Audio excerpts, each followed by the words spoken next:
नमस्कार दोस्तों, स्वागत है आप सभी का आपके अपने यूट्यूब चैनल OLG पर। दोस्तों, पिछले 20-25 सालों से जो भी प्रतियोगी परीक्षाएं हुई हैं उनमें जितने भी इकोनॉमिक्स के क्वेश्चन पूछे गए हैं उनमें से टॉप 50 क्वेश्चन एक ही वीडियो में आज मैं लेकर आया हूं। ये वीडियो देखना इसलिए भी ज़रूरी है क्योंकि आपके लिए एक ही वीडियो में 50 क्वेश्चन प्रोवाइड किए जा रहे हैं। आप किसी भी एग्ज़ाम की तैयारी कर रहे हो, इस वीडियो को पूरा देखिए और नोट्स बनाइए। वीडियो अच्छा लगे तो वीडियो को लाइक करिए, चैनल पर नए हैं तो चैनल को सब्सक्राइब कर लें जिससे नेक्स्ट टॉपिक का वीडियो आपको मिल सके। तो चलिए वीडियो शुरू करते हैं।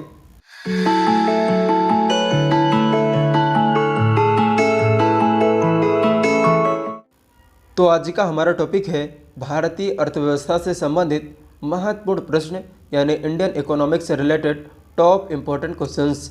तो हमारा फर्स्ट क्वेश्चन हो जाएगा, अर्थशास्त्र का जनक किसे माना जाता है? तो साथियों, अर्थशास्त्र का जनक कहा जाता है, इकोनॉमिक्स के फादर माने जाते हैं एडम स्मिथ को। नेक्स्ट क्वेश्चन हो जाएगा क्वेश्चन नंबर सेकंड, विश्व की सबसे बड़ी अर्थव्यवस्था किस देश की है या विश्व की सबसे बड़ी अर्थव्यवस्था है? तो साथियों, विश्व की सबसे बड़ी अर्थव्यवस्था है चीन की अर्थव्यवस्था। नेक्स्ट क्वेश्चन हो जाएगा क्वेश्चन नंबर 3, विश्व की दूसरी सबसे बड़ी अर्थव्यवस्था किस देश की है? तो साथियों, विश्व की दूसरी सबसे बड़ी अर्थव्यवस्था है संयुक्त राष्ट्र अमेरिका की, यानी यूनाइटेड नेशन अमेरिका की। चलिए आगे बढ़ते हैं, देखते हैं नेक्स्ट क्वेश्चन। क्वेश्चन नंबर 4, भारतीय अर्थव्यवस्था का एशिया में कौन सा स्थान है? तो साथियों, जो भारतीय अर्थव्यवस्था है उसका एशिया में तीसरा स्थान है। चलिए आगे बढ़ते हैं, देखते हैं next question. Question number 5, Samajwadi अर्थव्यवस्था को अपनाने वाला पहला देश है। यह क्वेश्चन काफ़ी ज़्यादा इंपॉर्टेंट है, इसलिए इस क्वेश्चन को जरूर से ध्यान में रखिएगा। तो इसका सही आंसर हो जाएगा रूस देश। समाजवादी अर्थव्यवस्था को अपनाने वाला पहला देश है रूस। नेक्स्ट क्वेश्चन हो जाएगा, निर्धनों की सर्वाधिक संख्या वाला राज्य कौन सा है? तो साथियों, निर्धनों की सर्वाधिक संख्या वाला राज्य है उत्तर प्रदेश। निर्धनों की सर्वाधिक संख्या वाला राज्य है उत्तर प्रदेश। नेक्स्ट क्वेश्चन हो जाएगा क्वेश्चन नंबर 6, पूंजीवादी अर्थव्यवस्था को अपनाने वाला पहला देश कौन सा है? यह क्वेश्चन भी काफ़ी ज़्यादा इंपॉर्टेंट है, इसलिए इस क्वेश्चन को भी ध्यान से देखिएगा। तो पूंजीवादी अर्थव्यवस्था को अपनाने वाला पहला देश है संयुक्त राज्य अमेरिका। नेक्स्ट क्वेश्चन हो जाएगा क्वेश्चन नंबर 7, भारत में पाई जाने वाली अर्थव्यवस्था का स्वरूप है। तो साथियों, इसका आंसर तो आप सभी जानते हैं, जो भारत में अर्थव्यवस्था पाई जाती है वह मिश्रित प्रकार की अर्थव्यवस्था पाई जाती है, यानी मिश्रित अर्थव्यवस्था का स्वरूप है। नेक्स्ट क्वेश्चन हो जाएगा, मिश्रित अर्थव्यवस्था को अपनाने वाला पहला देश कौन सा है? यह क्वेश्चन भी काफ़ी ज़्यादा इंपॉर्टेंट है। तो साथियों, मिश्रित अर्थव्यवस्था को अपनाने वाला पहला देश है फ्रांस देश। चलिए आगे बढ़ते हैं, देखते हैं नेक्स्ट क्वेश्चन। क्वेश्चन नंबर 9, भारतीय अर्थव्यवस्था का मुख्य आधार क्या है? तो साथियों, भारतीय अर्थव्यवस्था का मुख्य आधार है कृषि। भारतीय अर्थव्यवस्था का मुख्य आधार है कृषि। नेक्स्ट क्वेश्चन हो जाएगा क्वेश्चन नंबर 10, देश में कृषि कार्य में लगे व्यक्तियों का प्रतिशत है। तो साथियों, भारत देश में जो कृषि कार्य कर रहे हैं व्यक्ति उनका कुल प्रतिशत है 52%, यानी 52%। नेक्स्ट क्वेश्चन हो जाएगा, भारत में सबसे पहले चकबंदी कानून कब लागू की गई थी या कहाँ लागू की गई थी? तो साथियों, भारत में सबसे पहले चकबंदी कानून लागू की गई थी सन 1920 ईस्वी में बड़ौदा गुजरात में। चलिए आगे बढ़ते हैं, देखते हैं नेक्स्ट क्वेश्चन। क्वेश्चन नंबर 13, राष्ट्रीय कृषि बीमा योजना कब लागू की गई थी? तो साथियों, राष्ट्रीय कृषि बीमा योजना लागू की गई थी सन 1999-2000 में, सन 99 और 2000 के मध्य। नेक्स्ट क्वेश्चन हो जाएगा, भारत की प्रमुख खाद्य फसल क्या है या मुख्य खाद्य फसल क्या है? तो साथियों, इसका आंसर तो आप सभी जानते होंगे, भारत की मुख्य खाद्य फसल है चावल। हमारा नेक्स्ट क्वेश्चन हो जाएगा क्वेश्चन नंबर 15, भारत में हरित क्रांति का जन्मदाता किसे माना जाता है? तो साथियों, भारत में हरित क्रांति का जन्मदाता माना जाता है डॉक्टर MS स्वामीनाथन को। डॉक्टर MS स्वामीनाथन को। चलिए आगे बढ़ते हैं, देखते हैं next question. Question number 16, Bharat में हरित क्रांति की शुरुआत कब हुई थी? तो साथियों, भारत में हरित क्रांति की शुरुआत हुई थी सन 1967-68 में, यानी 1967-68 में। अगला क्वेश्चन हो जाएगा, हरित क्रांति का विश्व स्तरीय जनक किन्हें माना जाता है या विश्व स्तरीय जनक किन्हें कहा जाता है? तो साथियों, हरित क्रांति का विश्व स्तरीय जनक कहा जाता है डॉक्टर नॉर्मन ई बोरलॉग को, यानी डॉक्टर नॉर्मन बोरलॉग को। नेक्स्ट क्वेश्चन हो जाएगा, हरित क्रांति से प्रभावित सबसे अधिक फसल थी? तो साथियों हरित क्रांति से प्रभावित सबसे अधिक फसल का नाम है गेहूं की फसल। गेहूं की फसल एक ऐसी फसल थी जो हरित क्रांति से सबसे अधिक प्रभावित हुई थी। नेक्स्ट क्वेश्चन हो जाएगा, हरित क्रांति का जन्मदाता देश किसे माना जाता है या जन्मदाता देश माना जाता है? तो साथियों हरित क्रांति का जन्मदाता देश माना जाता है फिलीपींस को। चलिए आगे बढ़ते हैं, देखते हैं next question. Question number 20, Bharat में सर्वप्रथम हरित क्रांति आई थी? तो साथियों भारत में सर्वप्रथम हरित क्रांति आई थी पंजाब राज्य में। सर्वप्रथम हरित क्रांति आई थी पंजाब राज्य में। नेक्स्ट हमारा क्वेश्चन हो जाएगा क्वेश्चन नंबर 21, राष्ट्रीय ग्रामीण रोजगार गारंटी अधिनियम यानी नरेगा की शुरुआत कब हुई थी? तो साथियों जो राष्ट्रीय ग्रामीण रोजगार गारंटी अधिनियम नरेगा है उसकी शुरुआत हुई थी 2 फरवरी 2006 को। 2 फरवरी 2006 को। नेक्स्ट क्वेश्चन हो जाएगा, नरेगा का मुख्य उद्देश्य क्या है या क्या था? तो साथियों इसका आंसर तो आप सभी जानते होंगे। जो नरेगा था उसका मुख्य उद्देश्य यह था कि एक वर्ष में कम से कम 100 दिन का रोजगार उपलब्ध करवाना। अगला हमारा क्वेश्चन हो जाएगा क्वेश्चन नंबर 23, भारत में प्रथम पंचवर्षीय योजना का कार्यकाल क्या था? तो साथियों भारत में प्रथम पंचवर्षीय योजना का कार्यकाल था 1951 से 1956 तक, यानी 1951 से 1956 तक। अगला क्वेश्चन हो जाएगा, प्रथम पंचवर्षीय योजना आधारित थी या प्रथम पंचवर्षीय योजना किस पर आधारित थी? तो साथियों जो प्रथम पंचवर्षीय योजना थी वह हेरोड डोमर मॉडल पर आधारित थी। हेरोड डोमर मॉडल पर। नेक्स्ट हमारा क्वेश्चन हो जाएगा क्वेश्चन नंबर 25, प्रथम पंचवर्षीय योजना में सर्वप्रथम प्राथमिकता दिया गया था या किसे प्राथमिकता दिया गया था? तो साथियों प्रथम पंचवर्षीय योजना में प्राथमिकता दिया गया था कृषि को, यानी एग्रीकल्चर को। अगला हमारा क्वेश्चन हो जाएगा, द्वितीय पंचवर्षीय योजना का कार्यकाल क्या था या द्वितीय पंचवर्षीय योजना का काल क्या था? तो साथियों द्वितीय पंचवर्षीय योजना का काल था 1956 से 1961 तक, यानी 1956 से 1961 तक। नेक्स्ट क्वेश्चन हो जाएगा, द्वितीय पंचवर्षीय योजना किस मॉडल पर आधारित थी? यह क्वेश्चन भी काफ़ी ज़्यादा इंपॉर्टेंट है, इसलिए इसको ध्यान से देखिएगा। तो साथियों जो द्वितीय पंचवर्षीय योजना थी वह पीसी महालनोबिस के मॉडल पर आधारित थी। अगला हमारा क्वेश्चन हो जाएगा, द्वितीय पंचवर्षीय योजना में सर्वोच्च प्राथमिकता किसे दी गई थी? तो साथियों द्वितीय पंचवर्षीय योजना में सर्वोच्च प्राथमिकता दी गई थी भारी तथा आधारभूत उद्योगों पर।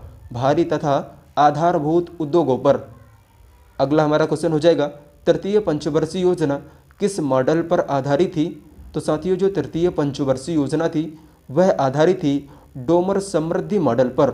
डोमर समृद्धि मॉडल पर। नेक्स्ट क्वेश्चन हो जाएगा, अब तक की सबसे असफल पंचवर्षीय योजना कौन थी? यह क्वेश्चन भी काफ़ी ज़्यादा इंपॉर्टेंट है, इसलिए ज़रूर ध्यान से देखिएगा। तो साथियों अब तक की सबसे असफल पंचवर्षीय योजना थी तृतीय पंचवर्षीय योजना। चलिए आगे बढ़ते हैं, देखते हैं नेक्स्ट क्वेश्चन। क्वेश्चन नंबर 31, तृतीय पंचवर्षीय योजना की असफलता का क्या कारण था या क्या मुख्य कारण था? तो साथियों तृतीय पंचवर्षीय योजना की असफलता का मुख्य कारण था भारत पाक युद्ध, भारत चीन युद्ध एवं भयंकर अकाल। अगला हमारा क्वेश्चन हो जाएगा क्वेश्चन नंबर 32, तृतीय पंचवर्षीय योजना का विकास दर लक्ष्य तथा प्राप्ति दर लक्ष्य क्या था? तो साथियों यह क्वेश्चन भी अच्छा खासा है, तो ध्यान से देखिएगा। तृतीय पंचवर्षीय योजना का जो विकास दर लक्ष्य रखा गया था वह रखा गया था 5.6%, जबकि प्राप्ति दर लक्ष्य था 2.8%। यानी सेपरेट रूप से कहें तो विकास दर लक्ष्य था 5.6%, जबकि प्राप्ति दर लक्ष्य था 2.8%। नेक्स्ट क्वेश्चन हो जाएगा, चतुर्थ पंचवर्षीय योजना की रूपरेखा किसने तैयार की थी? तो साथियों चतुर्थ पंचवर्षीय योजना की रूपरेखा तैयार की थी D.R. गॉडगिल ने। D.R. गॉडगिल ने। अगला हमारा क्वेश्चन हो जाएगा क्वेश्चन नंबर 34, गॉडगिल योजना के नाम से किसे जाना जाता है? तो ये तो स्वाभाविक सी बात है, गॉडगिल योजना की रूपरेखा तैयार की थी चतुर्थ पंचवर्षीय योजना में, तो साथियों चतुर्थ पंचवर्षीय योजना को ही गॉडगिल योजना के नाम से जाना जाता है। अगला क्वेश्चन हो जाएगा, चतुर्थ पंचवर्षीय योजना का मुख्य उद्देश्य क्या था? तो साथियों चतुर्थ पंचवर्षीय योजना का मुख्य उद्देश्य था स्थिरता के साथ विकास। स्थिरता के साथ विकास। नेक्स्ट क्वेश्चन हो जाएगा, एक वर्ष पूर्व में ही समाप्त होने वाली योजना कौन सी थी? यानी कि एक वर्ष पूर्व में समाप्त होने वाली पंचवर्षीय योजना कौन थी? तो साथियों इसका सही आंसर है 5वीं पंचवर्षीय योजना। चलिए आगे बढ़ते हैं, देखते हैं next question. Question number 37, Indira Gandhi ने गरीबी हटाओ का नारा कब दिया था? तो साथियों, इंदिरा गांधी ने गरीबी हटाओ का नारा दिया था 5वीं पंचवर्षीय योजना काल में। चलिए आगे बढ़ते हैं, देखते हैं नेक्स्ट क्वेश्चन। क्वेश्चन नंबर 38, 5वीं पंचवर्षीय योजना का कार्यकाल था?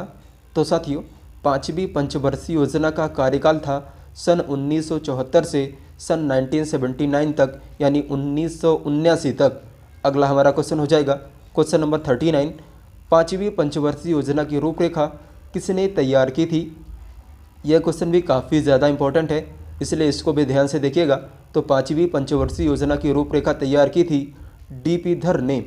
हमारा अगला क्वेश्चन हो जाएगा क्वेश्चन नंबर 40, अब तक की सर्वाधिक सफल पंचवर्षीय योजना कौन थी? सर्वाधिक सफल पंचवर्षीय योजना। तो साथियों, अब तक की सर्वाधिक सफल पंचवर्षीय योजना का नाम है 8वीं पंचवर्षीय योजना। अगला हमारा क्वेश्चन हो जाएगा क्वेश्चन नंबर 41, अब तक की सबसे अधिक विकास दर प्राप्ति लक्ष्य वाला योजना कौन था? तो साथियों, अब तक की सबसे अधिक विकास दर प्राप्ति वाला लक्ष्य योजना था 11वीं पंचवर्षीय योजना।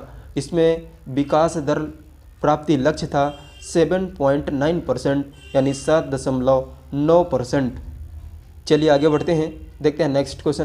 क्वेश्चन नंबर 42, काम के बदले अनाज कार्यक्रम कब शुरू किया गया था? तो साथियों, काम के बदले अनाज का कार्यक्रम शुरू किया गया था 5वीं पंचवर्षीय योजना काल में।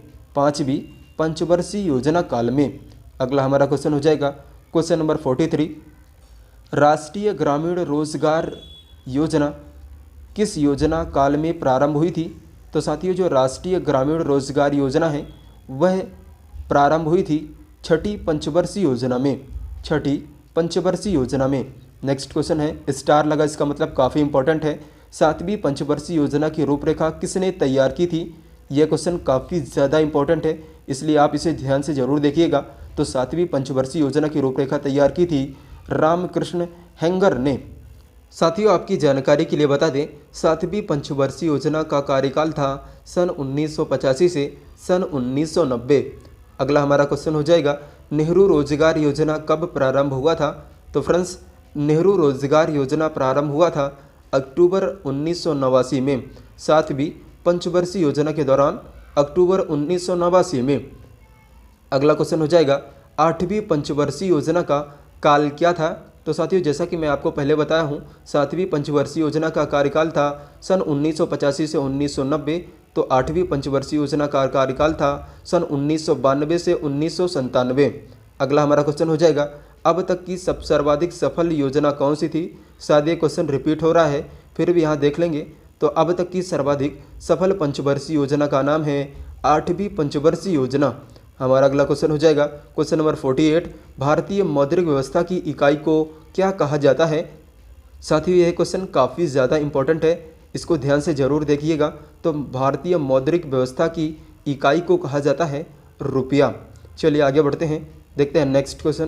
क्वेश्चन नंबर 49, आरबीआई की मौद्रिक नीति का क्या नाम है? तो साथियों, आरबीआई की मौद्रिक नीति का नाम है नीतिगत दस्तावेज। नीतिगत दस्तावेज। चलिए आगे बढ़ते हैं, देखते हैं इस वीडियो सीरीज का। क्वेश्चन नंबर 50, भारत में दशमलव मुद्रा प्रणाली कब से प्रारंभ हुई थी? तो साथियों, भारत में दशमलव मुद्रा प्रणाली आरंभ हुई थी 1 अप्रैल 1957 ईस्वी से। अगला हमारा क्वेश्चन हो जाएगा, वर्तमान में नोट निर्गमन हेतु अपनाई जाने वाली प्रणाली कौन सी है? साथियों, यह क्वेश्चन भी काफ़ी ज़्यादा इंटरेस्टिंग के साथ साथ इम्पोर्टेंट है। तो वर्तमान में जो नोट निर्गमन के लिए प्रणाली अपनाई जाती है उसे बोलते हैं न्यूनतम कोष प्रणाली।